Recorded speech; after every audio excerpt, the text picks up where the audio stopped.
Eccoci qua cari telespettatori, buonasera, ben ritrovati con noi, con i nostri ospiti.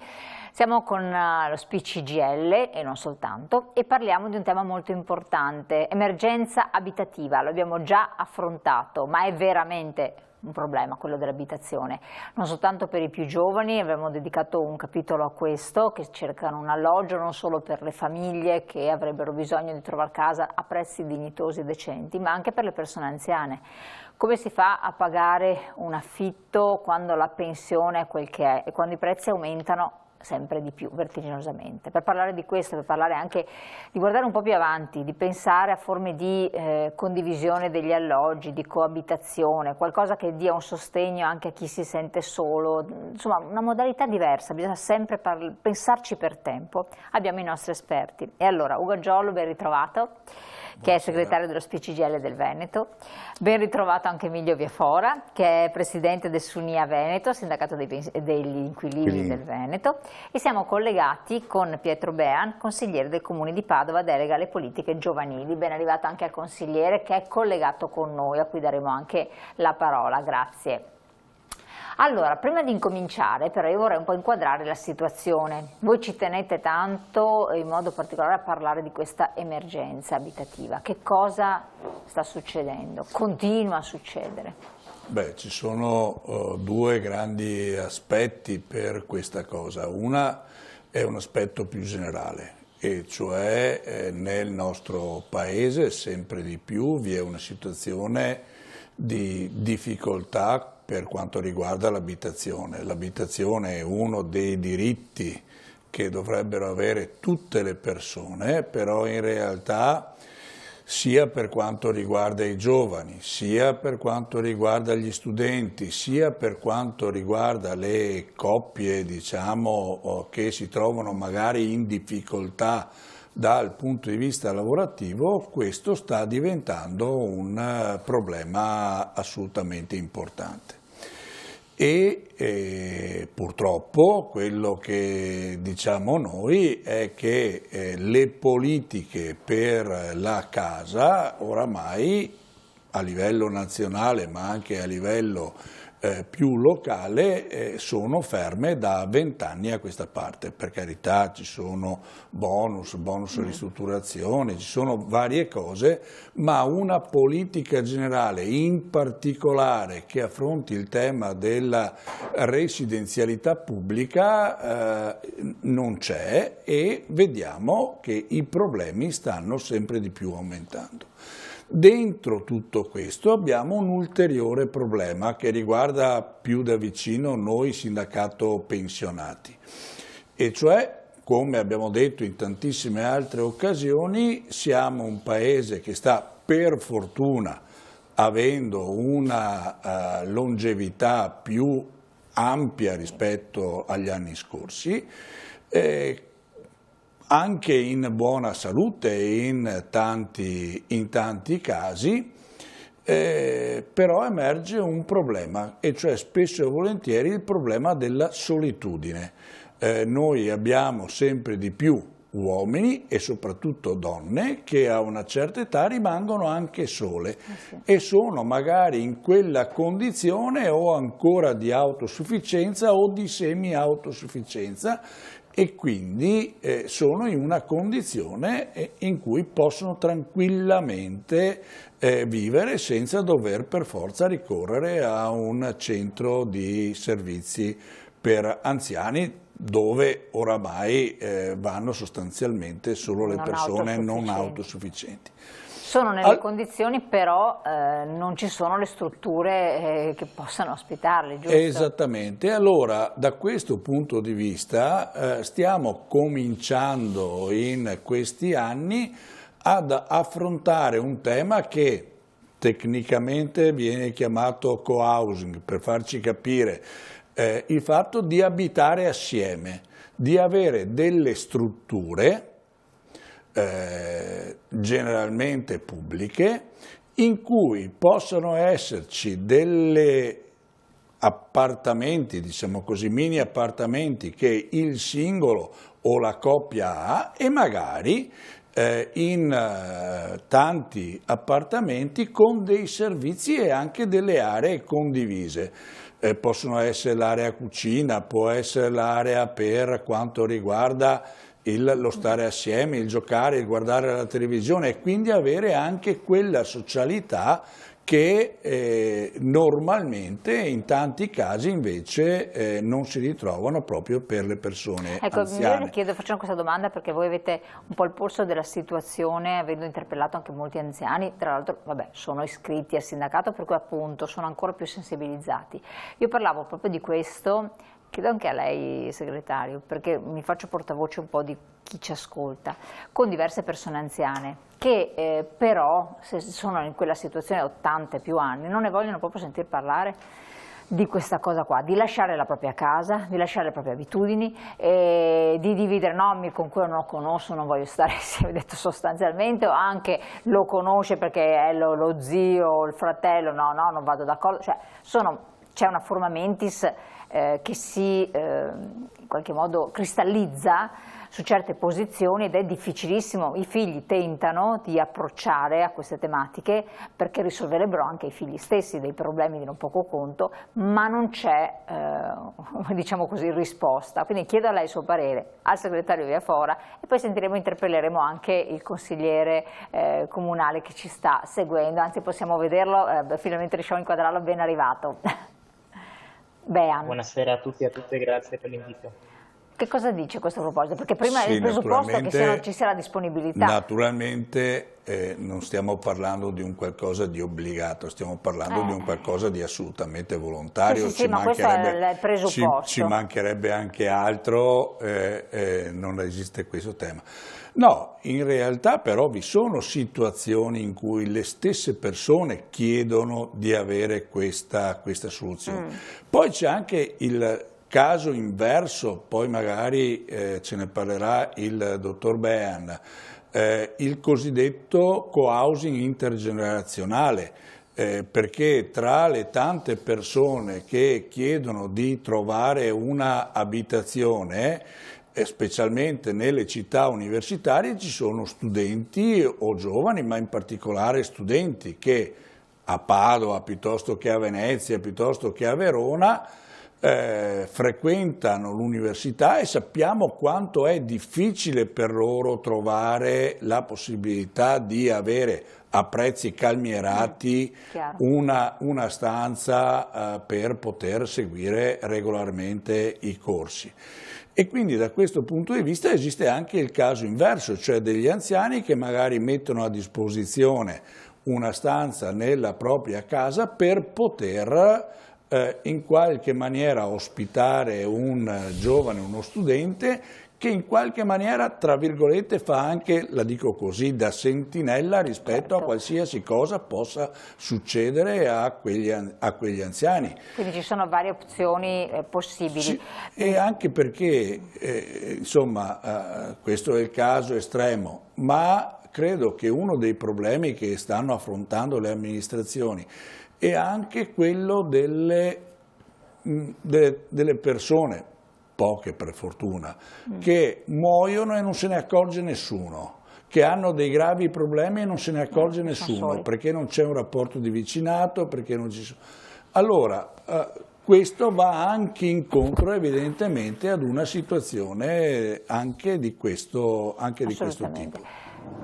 Segretario, io guardavo anche l'aspetto psicologico, cioè bisogna che queste persone si preparino con buon animo, con predisposizione. C'è chi ha veduto, diceva a Giollo, guarda in là e già lo chiede, già se l'aspetta, è pronto. Dopo sentiremo cosa dice il consigliere comunale.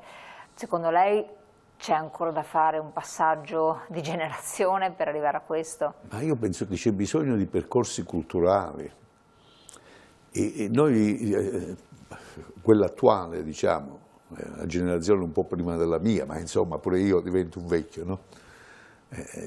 Sono cresciuti dentro una cultura dell'abitazione, della proprietà, dei propri spazi, della propria indipendenza, per cui anche queste forme, se uno non ci arriva proprio da solo, va bene? Sicuramente non ci arriva una coppia, se una coppia continua a rimanere tale, rimane nel suo habitat, ok?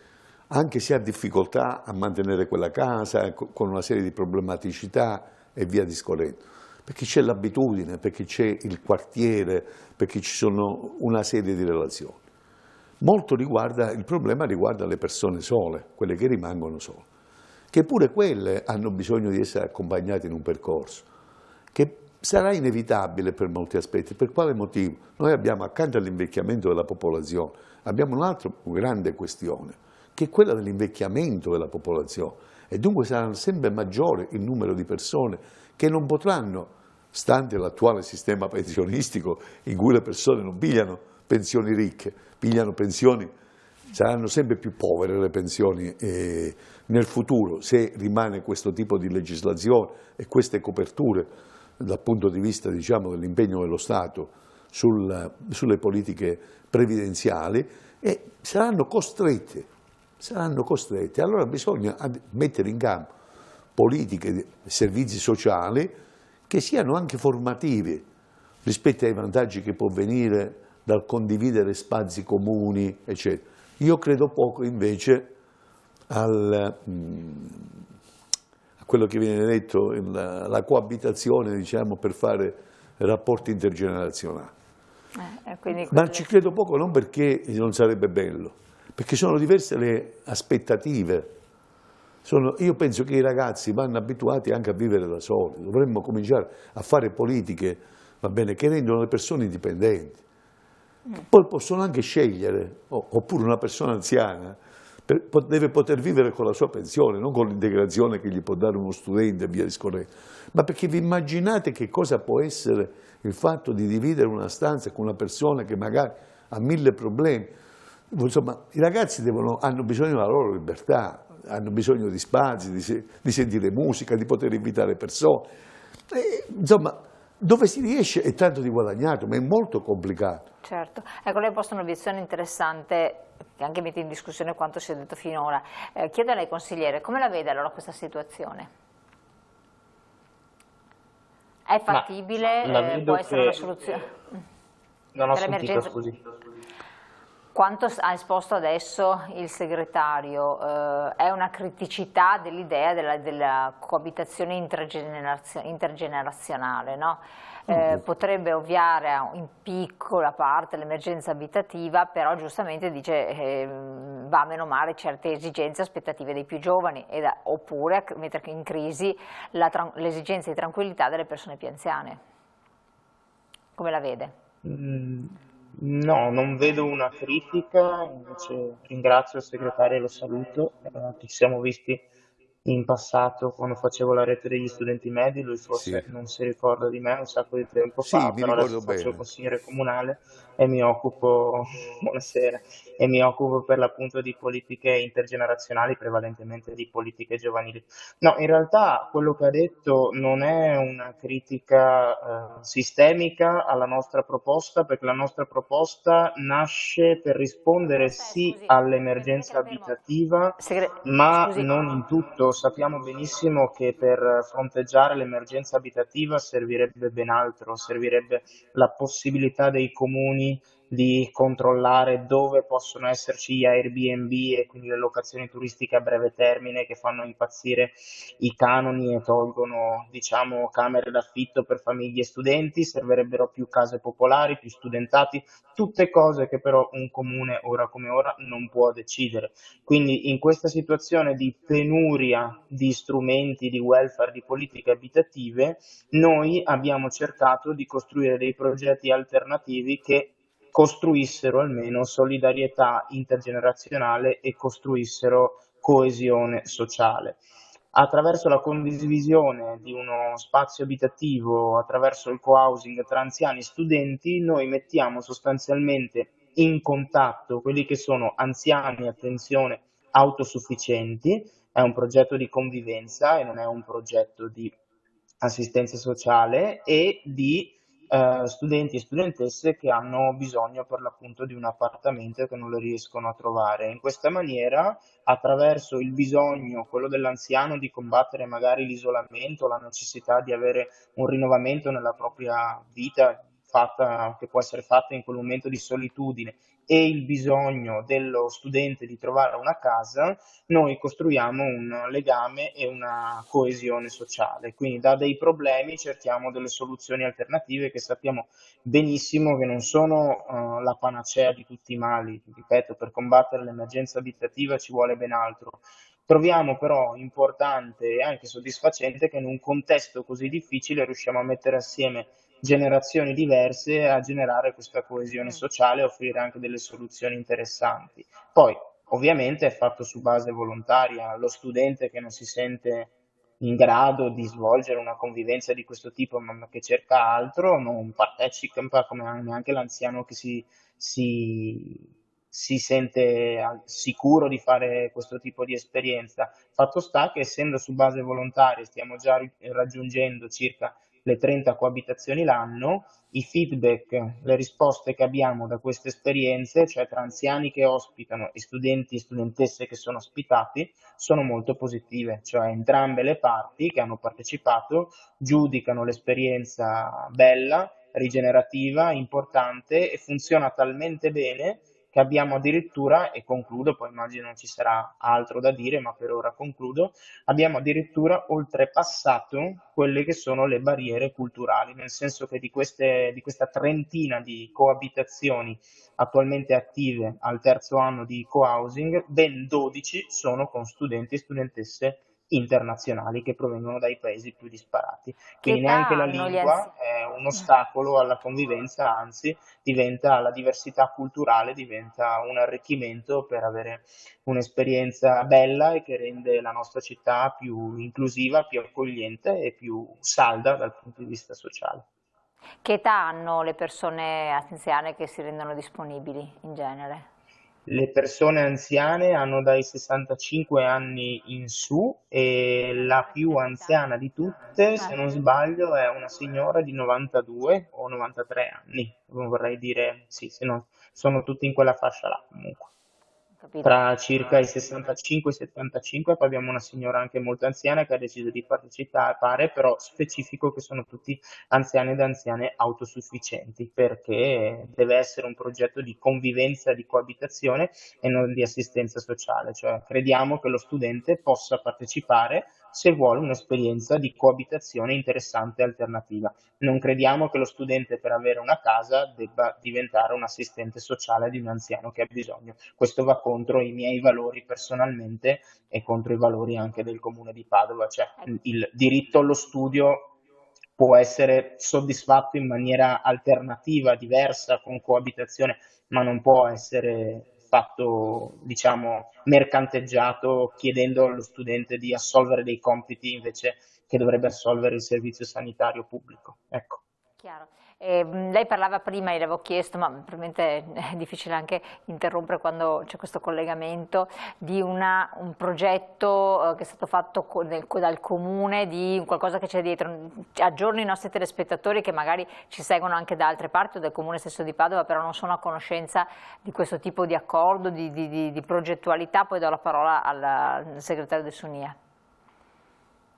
Sì, appunto questo progetto che noi facciamo, un progetto di coabitazione tra anziani e studenti, è un progetto delle politiche giovanili del Comune di Padova, in collaborazione con diversi enti del territorio, tra cui anche il SUNIA e altri sindacati degli inquilini, ma insieme anche all'università, all'ESU e ai sindacati dei pensionati. Ci siamo confrontati con diverse realtà degli studenti e degli anziani sul territorio per riuscire a costruirlo, e con questo progetto noi a tutti gli anziani che vogliono coinvolgiamo tutti gli anziani che vogliono condividere la propria casa con uno studente che cerca una casa, e creiamo dei percorsi di convivenza attraverso un'equipe, un team del progetto Giovani, che sono le politiche giovanili del Comune di Padova, che segue tutti gli anziani che fanno domanda per partecipare, tutti gli studenti che fanno domanda, fa gli abbinamenti sulla base anche delle preferenze, facciamo dei questionari, delle interviste,